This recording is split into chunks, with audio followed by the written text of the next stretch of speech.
Hello प्यारे दोस्तों, तो कैसे हो आप लोग। आई होप आप सब बहुत ही अच्छे होंगे और बोर्ड परीक्षा की तैयारी में आप लोग निरंतर जो है प्रयास कर रहे होंगे, निरंतर अध्ययनरत होंगे। तो बच्चों, आज का जो हमारा बिंदु है, हमारा टॉपिक है वो निबंध लेखन है। ठीक है, आप चाहे क्लास 10th में हो या 12th में, निबंध लेखन कैसे लिखना है, खास करके वीडियो क्लास 10th वालों के लिए है। निबंध लेखन आप कैसे करें कि आपको बोर्ड परीक्षा में निबंध में 7 में से 7 नंबर पूरे मिले। ठीक है, तो आपको पता है कि निबंध जो है एक बड़ा टॉपिक है बच्चों, और हम लोग निबंध कैसे लिखें बोर्ड परीक्षा में कि हमें पूरे के पूरे नंबर मिले और हमारा जो टॉपर बनने का सपना है वो कैसे साकार हो। तो बच्चों, अगर आपका सपना है बोर्ड परीक्षा में 90+% लाने का, तो आपको हर एक टॉपिक बहुत ही अच्छे ढंग से पढ़ना होगा, बहुत ही अच्छे ढंग से समझना है। बोर्ड एग्जाम में आपको बहुत ही बेहतरीन ढंग से कॉपी भी लिखनी है। क्लियर।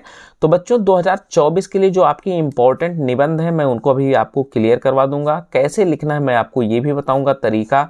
अगर आप नहीं रट पाते हो तो कौन कौन से बिंदुओं को ध्यान रखो कि आप निबंध में 7 नंबर पूरे लेके आओ, एग्जामिनर जो है आपका पूरा का पूरा नंबर बिल्कुल काट ही ना पाए। ठीक है, तो मैं वो सारे तरीके बताने वाला हूँ इस वीडियो में। तो सबसे पहले बच्चों, आपको जो निबंध तैयार करना है वो ये 5 निबंध हैं। ठीक है, विज्ञान वरदान या अभिशाप, पर्यावरण प्रदूषण की समस्या, भारत में भ्रष्टाचार की समस्या, स्वदेश प्रेम, व्यायाम और स्वास्थ्य। तो बच्चों, इसमें जो है पर्यावरण प्रदूषण की समस्या तो VVIP है, इसको तो बहुत ही अच्छे ढंग से तैयार कर लो, मैं आपको बताने भी वाला हूं। तो देखो बच्चों, जब भी आप निबंध लिखना शुरू करोगे, ये बोर्ड एग्जाम में 100% रखा है, इसको अभी से तैयार कर लो। तो पर्यावरण प्रदूषण की समस्या आप हेडिंग डालोगे, उसके बाद आप हेडिंग डालोगे रूपरेखा। रूपरेखा का मतलब होता है हेडलाइंस, यानी मुख्य जो बिंदु होते हैं। तो उसमें सबसे पहला बिंदु आपका लिखा रहेगा प्रस्तावना। प्रस्तावना का मतलब ये होता है कि आप किसी चीज की शुरुआत कर रहे हो तो उसके विषय में क्या चीज प्रस्तावित कर रहे हो, क्या चीज जो है उसमें बताना चाहते हो, तो ये होता है प्रस्तावना। तो प्रस्तावना कैसे लिखना है पर्यावरण प्रदूषण का। कहा जाता है कि स्वच्छता ईश्वर का ही दूसरा नाम है। ठीक है, प्रकृति का भी नियम है कि स्वास्थ्य केवल स्वच्छता के आधार पर ही टिक सकता है।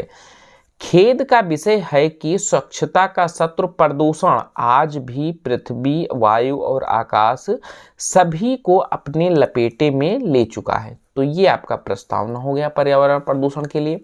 उसके बाद में आप लिखोगे बच्चों दूसरा बिंदु रूपरेखा में प्रदूषण से तात्पर्य, यानी प्रदूषण का मतलब क्या है। हम प्रदूषण के बारे में बात कर रहे हैं लेकिन उसका मतलब क्या है एक्चुअली में। तो देखो बच्चों, प्रकृति के किसी भी घर का अस्वच्छता के कारण दूषित हो जाना प्रदूषण कहलाता है। यानी पूरी पृथ्वी जो है प्रकृतिमय है, यानी अगर पृथ्वी पर चाहे वो वायु हो, चाहे जल हो, चाहे जो है आपका भूमि हो, अगर कहीं भी प्रदूषण होता है, ठीक है, कहीं वो कहीं भी दूषित होता है, तो हम कहेंगे कि वो प्रदूषित हो गया है, यानी वो प्रदूषण फैल गया है।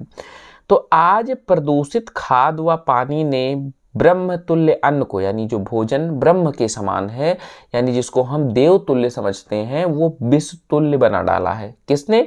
प्रदूषित खाद और प्रदूषित पानी ने।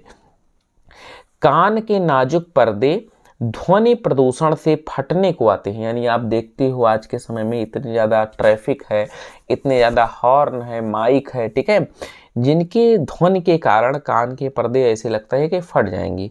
सुरीली तानों के प्रति उनकी संवेदना को ट्रैफिक के शोर ने समाप्त कर डाला है। हमारे कान जो हैं वो मधुर संगीत के लिए बने हैं, लेकिन ट्रैफिक की संवेदना ने जो है उन्हें, ट्रैफिक के शोर ने उनकी संवेदना को एकदम से खत्म कर डाला है, समाप्त कर डाला है। चलो अगला जो है बच्चों, आप देखेंगे प्रदूषण के प्रकार। यानी प्रदूषण तो हम समझ गए होता क्या है, यानी पृथ्वी पर जो है, यानी प्रकृति के घर को किसी भी प्रकार से दूषित करना प्रदूषण कहलाता है। अब प्रदूषण कितने प्रकार के होते हैं, तो सबसे पहला है वायु प्रदूषण। तो वाहनों व मिलों से निकलते निरंतर धुएं से वायु में कार्बन डाइऑक्साइड व अन्य जहरीली गैसों की मात्रा बहुत अधिक बढ़ गई है। यानी जितने भी जहरीले धुएं हैं उसके कारण वायु में कार्बन डाइऑक्साइड यानी CO2 की मात्रा लगातार बढ़ गई है। अतः व्यक्तियों को फेफड़ों व श्वास संबंधी रोग हो जाते हैं। तो इसके कारण बच्चों ये है वायु प्रदूषण। दूसरा बिंदु है आपका जल प्रदूषण। अब जल प्रदूषण क्या है? बढ़ती जनसंख्या के कारण उनके द्वारा ठीक है। फेंके गए कूड़े करकट से नदियों का जल निरंतर दूषित हो रहा है, यानी जनसंख्या जितनी ज़्यादा बढ़ रही है उतना ज़्यादा जो है कूड़ा कचरा घरों से निकल रहा है, कूड़ा कचरा जो है, और वो हम सीधा का सीधा नदियों में, नालों में फेंक देते हैं और नालों से बहते हुए नदियों में जाता है, जिससे जो नदी का जल है बच्चों निरंतर दूषित हो रहा है, जिसके फलस्वरूप स्वच्छ पेय जल का निरंतर अभाव होता जा रहा है। प्रदूषित जल के उपयोग से अनेक बीमारियां जैसे हैजा, टाइफाइड, आंत्र रोग आदि फैलते हैं। यानी जब हम प्रदूषित जल का इस्तेमाल करेंगे, दूषित जल पिएंगे, तो अनेक बीमारियां, ठीक है, वो हमें घेर लेंगी, जिसमें हैजा, टाइफाइड और आंत्र के रोग विशेष रूप से हैं। तीसरा जो प्रदूषण का प्रकार है बच्चों वो ध्वनि प्रदूषण है, ठीक है, यानी ध्वनि के कारण जो प्रदूषण हो रहा है वो ध्वनि प्रदूषण है। वाहनों की संख्या द्रुत गति से बढ़ रही है, यानी जो वाहनों की संख्या है बच्चों बहुत ही तीव्र गति से बढ़ रही है। आज के समय में घर में भले खाने के लिए ना हो, लेकिन घर में गाड़ी होना जरूर, ठीक है, जरूरी है। तो ये तो आज की स्थिति है। तो जो वाहनों की संख्या है बच्चों बहुत ज़्यादा बढ़ रही है। तेज बजते हार्नों और शोर मचाते विज्ञापनों की ध्वनि से ध्वनि प्रदूषण तीव्र होता जा रहा है, जिसके फलस्वरूप व्यक्तियों में विविध रोग जैसे बहरापन, उच्च रक्तचाप जिसको हाई ब्लड प्रेशर बोलते हैं, हृदयघात यानी कार्डियक अरेस्ट आदि निरंतर बढ़ रहे हैं। तो बच्चों जब ध्वनि बहुत ज़्यादा होती है तो उससे बहुत ज़्यादा समस्या हो रही है, जैसे बहरापन और हाई ब्लड प्रेशर।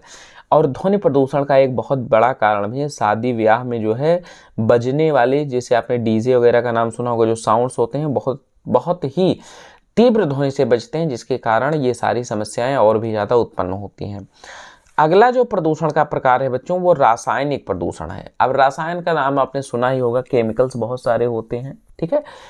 तो मनुष्य की बढ़ती आवश्यकताओं के कारण आज कृषक यानी जो किसान लोग हैं फसलों को तीव्रता से उगाने के लिए अनेक रसायनों का प्रयोग यानी छिड़काव करते हैं। फसलों को कीड़ों से बचाने के लिए भी भारी मात्रा में कीटनाशकों का छिड़काव किया जाता है। इस कारण से रासायनिक प्रदूषण तीव्रता से फैल रहा है, ठीक है। तो रासायनिक प्रदूषण का फैलने का प्रमुख कारण जो है कृषकों यानी किसानों के द्वारा अंधाधुंध कीटों को फसलों को कीटों से बचाने के लिए यानी कीटों को मारने के लिए रासायनिक दवाइयों का प्रयोग जो किया जाता है यानी पेस्टिसाइड्स का, उससे भी जो है रासायनिक प्रदूषण फैल रहा है। तो ये बच्चों प्रदूषण के प्रकार हो गए। अब हमारा जो अगला बिंदु होना चाहिए वह है प्रदूषण के नियंत्रण के उपाय। यानी प्रदूषण इतनी तीव्र गति से फैल रहा है तो हम इसको नियंत्रित भी तो कर सकते हैं। आखिर वो कौन कौन से जो है स्टेप हैं जिनका प्रयोग करके हम प्रदूषण को नियंत्रित कर सकते हैं। तो देखो बच्चों, निसंदेह प्रदूषण मनुष्य पर ही नहीं वरन यानी वो मनुष्य पर ही नहीं बल्कि समस्त प्राणियों पर दुष्प्रभाव डाल रहा है। यानी जितने भी जीव हैं प्रदूषण उन सब पर अपना प्रभाव डाल रहा है।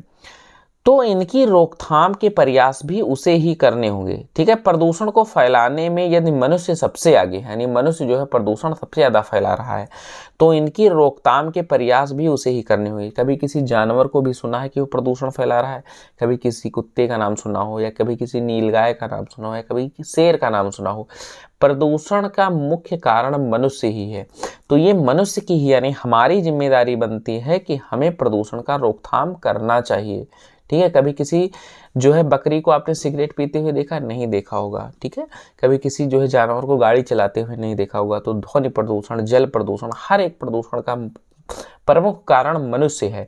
तो मनुष्य की जिम्मेदारी बनती है कि वो इसको रोकथाम करे। तो सर्वप्रथम घरेलू गंदगी को इधर उधर फैलाने की आदत पर रोकथाम लगानी होगी। प्रदूषण फैलाने में इसकी मुख्य भूमिका है। वाहनों को धुआं मुक्त बनाने के लिए नियमित रूप से उन्हें मैकेनिक से जांच करवाने के लिए जाना चाहिए। यानी उसका सर्विसिंग वगैरह जो होता है वाहनों का उसका रेगुलर करवाना चाहिए जिससे वो धुआं मुक्त रह सके।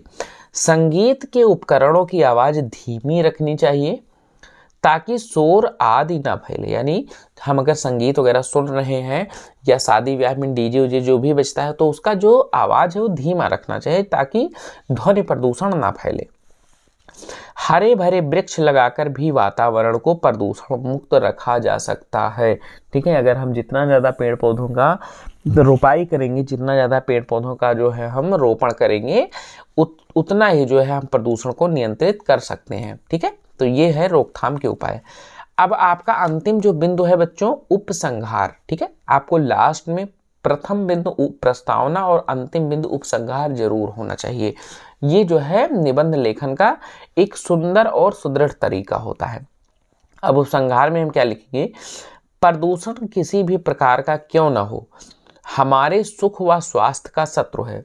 यानी प्रदूषण चाहे जिस भी प्रकार का हो वो हमेशा हमें नुकसान पहुंचाता है। इस शत्रु का विनाश करने के लिए हमें ही कमर कसनी होगी, अन्यथा यह हमारे सुंदर जीवन को नष्ट कर देगा तथा हमें अपने स्वास्थ्य एवं सौंदर्य दोनों से हाथ धोना पड़ेगा। ठीक है, आइए हम सब चेष्टा करें ताकि हमारा वातावरण प्रदूषण मुक्त हो सके। तो बच्चों ये आपका तरीका है।